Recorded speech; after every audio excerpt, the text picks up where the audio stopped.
Hi.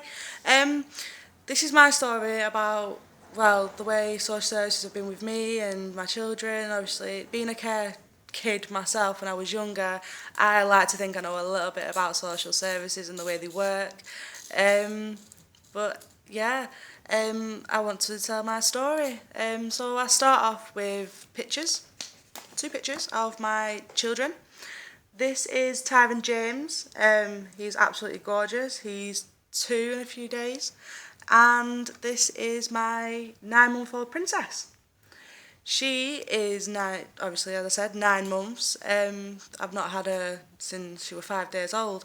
Um, but my story starts off, well, I had SPD, solicitors were involved at this point due to my ex-partner, which is my daughter's dad, being very violent towards me, which my son did see, but social services didn't seem fit to turn around and say, we need to help you, we need to put you in a refuge, we need to make sure you're safe, your unborn baby's safe, your son's safe. They didn't do any of that, they just turned around and said, basically keep him away, which I did. He assaulted me, I got him sent to jail, so I did what I was supposed to do. I stood up in court. He went to jail for, I think it was 8 months, but he got out early release or something like that. Anyway, when the police came one night, what happened was I'd spent 3 days at foster carers in Manchester, very lovely lady called Linda, due to me having SPD, which, as any pregnant woman who has suffered it will know, you can't do a lot. You can't run around after an 11-month-old child who's just found his feet, that's for certain. So obviously that's why I went. After being holiday for 3 days in Manchester, I've got the later train back, which is the 8:45 train from Manchester back to Preston. And I've been pulled up by my neighbours, which are next door students, believe it or not, complaining about partying in my house for the past 3 days. So they've not been able to study, not been able to go to work, nothing like that, because they've been so tired because of the incessant music 24/7. So I've walked into my house and the state of my house was absolutely disgusting. I don't know what the hell had gone on in my house, but my best friend at the time, she's not anymore, was sat there with her boyfriend, absolutely drunk out of her mind. Had no explanation to what was wrong, so I literally just walked past her, took my son upstairs, changed his nappy, took his pants off because the house was absolutely roasting, and put him to bed. He was perfectly fine, he slept. Gone back downstairs, told her to leave my house. I'm not in the mood to talk to her, so I started to clean up. Now, the state of my house was really bad. There's no words for me to turn around and say. There's no words to describe how disgusting it was. 3 bin bags full from a front room. Well, you would think that would explain it, but 3 bin bags full did not do this house. Excuse me. When the police came at 3 o'clock in the morning looking for my sister who'd done a runner, even though I didn't actually talk to her, my parents just wanted the police to stop banging on their door. So yeah, when the police came at 3 o'clock in the morning, they've knocked on the door. They've woken my son up. So he's obviously started screaming because of the loudness of the banging. So I got worried. I didn't want to let them in because of the state of the house. It was just embarrassing. My house has never been in a state like that before. And so I've told them I'm not letting them in, they need to get a warrant. I've put my son downstairs in his bouncer, put cartoons on, and I've decided to clean really, really fast. Now, there was a duvet. I'm going to laugh when I say this. There was a duvet that was just one that if a family member wanted to stop over, I'd give it him and he slept on my couch. This duvet I chucked on the floor to cover half of the rubbish because I really didn't want the police seeing it. So by this time they were completely just banging on my door, not letting up, knowing I have a young child at home. So obviously I've picked my son up, opened the door, the police have come bursting in saying, where's Jade, where's Jade? And I've gone, I don't know, I don't speak to her, I've got no interest in that side of the family. Because obviously being a caregiver myself, you can guess.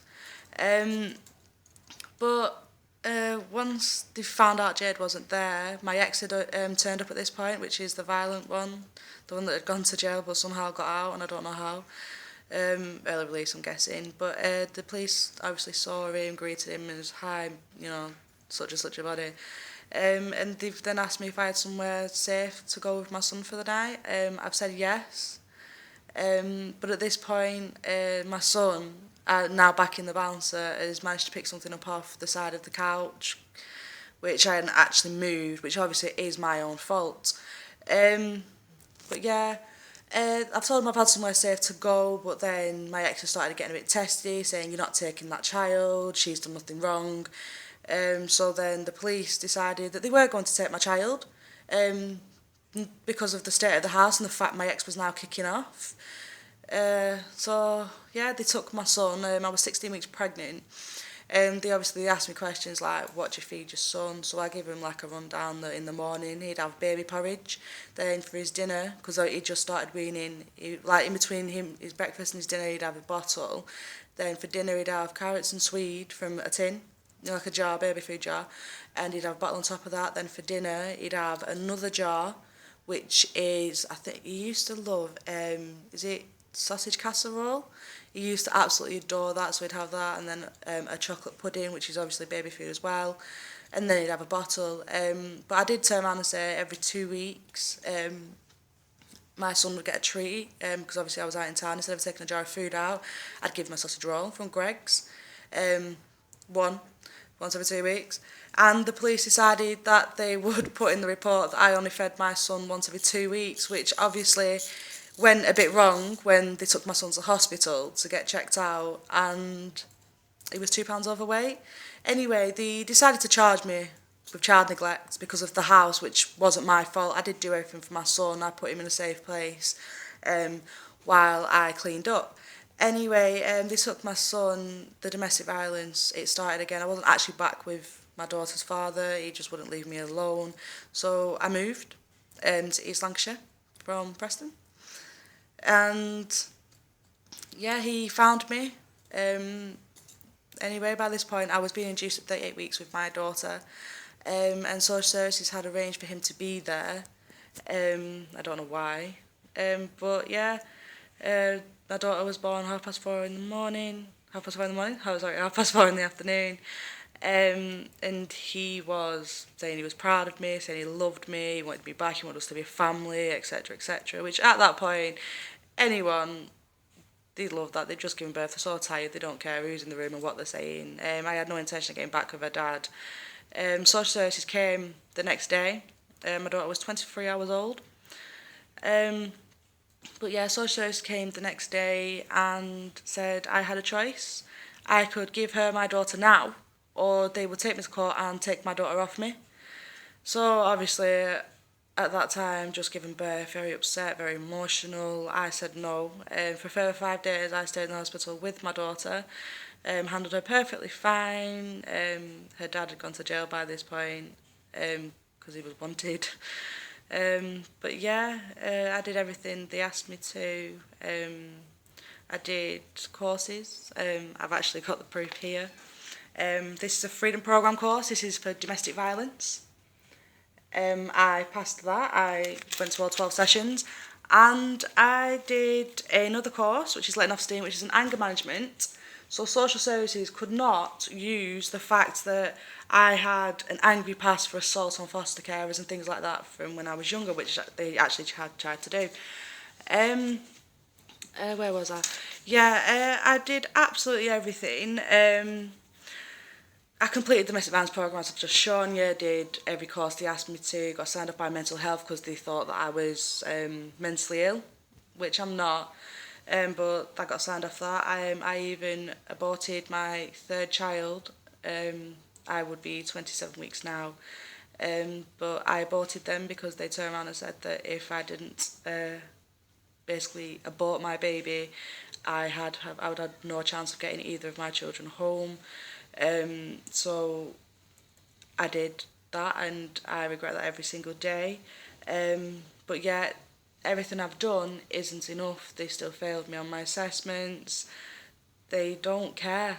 They just wanted my children for a profit. I see my daughter 3 times a week, and my son once every 2 weeks, because he is going home to his dad, or is meant to be going home to his dad if his dad actually cared. But I've done absolutely everything, and nothing is good enough. Sorry, getting quite emotional here. I do love my children, and I will fight for them every day that I am alive, whether they come home or they don't. I will never give up the fight. Um, Social services need to be sorted out. When I was younger, social services was about helping families, not taking the children. They never even offered me help. They offered me a refuge when my daughter's dad was in jail, and he was supposed to be in jail for a long time, and he wasn't. But at that time I thought he was, so I turned down the refuge and moved again, somewhere where I didn't think he'd find out. But obviously my parents, well, I say my parents, my mum, or someone in my family had told him my address, so that didn't go too well. But social services have now failed my assessment on the fact that there's been assaults on myself of my daughter's dad, which he has gone to court for, being arrested, but I cannot turn around and say he needs to go to jail. That is totally up to a judge, not me. But obviously social services think that it's up to me. But yeah, social services, they need to be looked into. They need to start helping people and stop just taking children for a profit and to meet their targets, because it is unfair. These children are growing up without knowing what really happened. They're being told, oh, mummy and daddy didn't want you, they gave you up, they couldn't handle you, you were a bad child. And none of this is true. 90% of them children have never been abused. Their parents have been in a struggling situation, and social services have not tried to help them. They've just taken the children and gone, right, see you later. You can do what you want now. But I really do hope that the government look into this and sort it out, because this is not fair. There are parents like me who have done absolutely nothing. They have done everything they can to make sure their children are safe and loved and warm and clothed. And there's nothing else we can do. We are parents, whether you take our children off us or not. So we love our children unconditionally. And there's no other words for it. So I am hoping that people listen to my story and never go through what parents like me have to go through, having their children taken off them for no reason, and get the help. So the more this video is watched and the more this video is passed on, the better chance we've got of sorting this out and making social services good, old-fashioned services where you could walk in and say, I need help, and they will give it you, and not be scared that you are going to have your children taken off you. Right, so I've had my say and let you know a bit about me. So it was nice talking to you, I guess. Okay, thank you so much for listening. Goodbye.